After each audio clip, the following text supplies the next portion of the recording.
നമ്മുടെ പ്രതിപക്ഷ നേതാവ്, ലോക്സഭയിലെ പ്രതിപക്ഷ നേതാവ് രാഹുൽ ഗാന്ധി ഇപ്പോൾ അമേരിക്കൻ സന്ദർശനത്തിനിടയിലാണ്. ഇതിനു മുമ്പ് 2023 ജൂണിലും അദ്ദേഹം അമേരിക്കയിൽ പോയിരുന്നു. അന്ന് ഒരു ഇന്റർവ്യൂർ അദ്ദേഹത്തോട് ചോദിച്ചു, എന്തുകൊണ്ടാണ് നിങ്ങൾ ഹിന്ദു പാർട്ടി എന്ന് ആക്ഷേപിച്ച് BJP വിമർശിക്കുന്നു, BJPക്കെതിരെ ശക്തമായ നിലപാടെടുക്കുന്നു, പക്ഷേ നിങ്ങൾ കേരളത്തിൽ ഇന്ത്യൻ യൂണിയൻ മുസ്ലിം ലീഗുമായിട്ടാണ് നിങ്ങളുടെ കൂട്ട്, അതൊരു വർഗീയ പാർട്ടിയല്ലേ? അപ്പം ഹിന്ദു വർഗീയതയെ എതിർക്കുന്ന നിങ്ങൾ എന്തുകൊണ്ട് മുസ്ലിം വർഗീയതയെ എതിർക്കുന്നില്ല എന്ന ചോദ്യമാണ് രാഹുൽ ഗാന്ധിയോട് ചോദിച്ചത്. രാഹുൽ ഗാന്ധി പറഞ്ഞത്, ഇന്ത്യൻ യൂണിയൻ മുസ്ലിം ലീഗ് ഒരു വർഗീയ പാർട്ടിയേ അല്ല, അതൊരു മതേതര പാർട്ടിയാണ്. നിങ്ങൾക്ക് ഇന്ത്യൻ യൂണിയൻ മുസ്ലിം ലീഗിനെ കുറിച്ച് അറിയാത്തത് കൊണ്ടാണ് നിങ്ങൾ അങ്ങനെ പറയുന്നത് എന്നായിരുന്നു രാഹുൽ ഗാന്ധി പറഞ്ഞിരുന്നത്. ഇപ്പൊ ഏറ്റവും ഒടുവിൽ നടന്ന സംഭവം, ലോക്സഭയിൽ വഖഫ് ഭേദഗതി ബിൽ പാസാക്കി. ഈ വഖഫ് ഭേദഗതി ബില്ലിനെതിരെ നിരവധി സംഘടനകളും വ്യക്തികളും സുപ്രീം കോടതിയെ സമീപിച്ചിരിക്കുകയാണ്. സുപ്രീം കോടതി സർക്കാരിന്റെ വാദം കേട്ടു.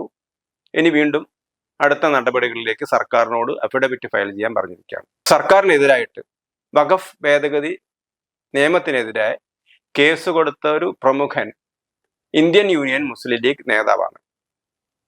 ആ കേസിൽ ഇന്ത്യൻ യൂണിയൻ മുസ്ലിം ലീഗ് തന്നെയാണ് കക്ഷി. ആ മുസ്ലിം ലീഗ് കോടതിയിൽ പറഞ്ഞിരിക്കുന്ന അവകാശവാദം, ഈ കേസിനെ സംബന്ധിച്ചും അവരുടെ പാർട്ടിയെ സംബന്ധിച്ചും അവർ പറഞ്ഞിരിക്കുന്നത് എന്താണെന്ന് നോക്കാം. Indian union Muslim league, a political entity dedicated to safeguarding Muslim rights, files this public interest litigation under Article 32 to challenge Waqf Amendment Act 2025 as an unconstitutional assault on religious autonomy and personal rights of Muslim community in India. അപ്പോൾ ഇന്ത്യയിലെ മുസ്ലിം കമ്മ്യൂണിറ്റിയുടെ ഓട്ടോണമിക്ക് എതിരായിട്ടാണ്, അല്ലെങ്കിൽ അവകാശങ്ങൾക്കെതിരായിട്ടാണ് ഈ bill പ്രവർത്തിക്കുന്നത് എന്ന് മുസ്ലിങ്ങൾക്ക് വേണ്ടി പ്രവർത്തിക്കുന്ന, മുസ്ലിം അവകാശങ്ങൾ സംരക്ഷിക്കാൻ വേണ്ടി പ്രവർത്തിക്കുന്ന സംഘടനയായ IUML പറയുന്നു എന്നാണ് അവർ കോടതിയിൽ പറഞ്ഞിരിക്കുന്നത്. ഇത് കൂടാതെ ഈ റിട്ട് പെറ്റീഷന്റെ 22ാമത്തെ പേജിൽ വീണ്ടും പറഞ്ഞിരിക്കുന്നത്, IUML പറഞ്ഞിരിക്കുന്നത്, petitioner number 1 IUML has among its objective to strive to preserve and promote and honour the religious and cultural identity of Muslims and other minorities and backward communities of India, enriching national life and strengthening its secular and democratic foundations. അപ്പം അവിടെയും അവർ മുസ്ലിം താല്പര്യങ്ങൾക്ക് വേണ്ടിയാണ് ഞങ്ങൾ നിലകൊള്ളുന്നത് എന്നാണ് പറയുന്നത്. അപ്പൊ രാഹുൽ ഗാന്ധി മതേതര പാർട്ടിയാണെന്ന് പറഞ്ഞ മുസ്ലിം ലീഗ് മുസ്ലിം താല്പര്യങ്ങൾക്ക് വേണ്ടി നിലകൊള്ളുന്ന ഒരു പാർട്ടിയാണെന്ന് വളരെ വ്യക്തമായിട്ട് അവർ തന്നെ പറഞ്ഞിരിക്കുകയാണ്. പക്ഷേ രാഹുൽ ഗാന്ധിക്ക് അത് മനസ്സിലാകുന്നില്ല എന്നുള്ളതാണ് ഒരു കാര്യം.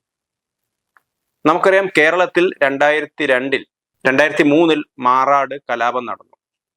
ആ മാറാട് കലാപത്തിനെ കുറിച്ച് അന്വേഷിച്ച തോമസ് P. ജോസഫ് കമ്മീഷൻ പറഞ്ഞത് മുസ്ലിം ലീഗിന് മാറാട് കലാപത്തിൽ പങ്കുണ്ടെന്നാണ്. മുസ്ലിം ലീഗിലെ നേതാക്കൾ മാറാട് കലാപത്തിൽ പ്രതികളാണ്.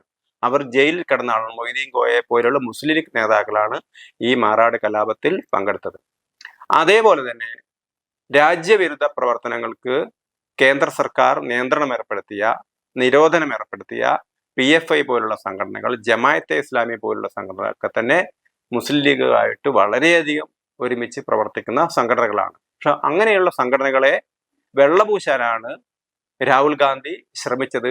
കാരണം തങ്ങളുടെ കൂടെ ഭരണത്തിൽ ഇരിക്കുന്നതുകൊണ്ട്, അല്ലെങ്കിൽ തങ്ങളുടെ കൂടെ മുന്നണിയിൽ ഇരിക്കുന്നത് കൊണ്ട് മുസ്ലിം ലീഗ് മതേതര പാർട്ടിയാവുന്നു.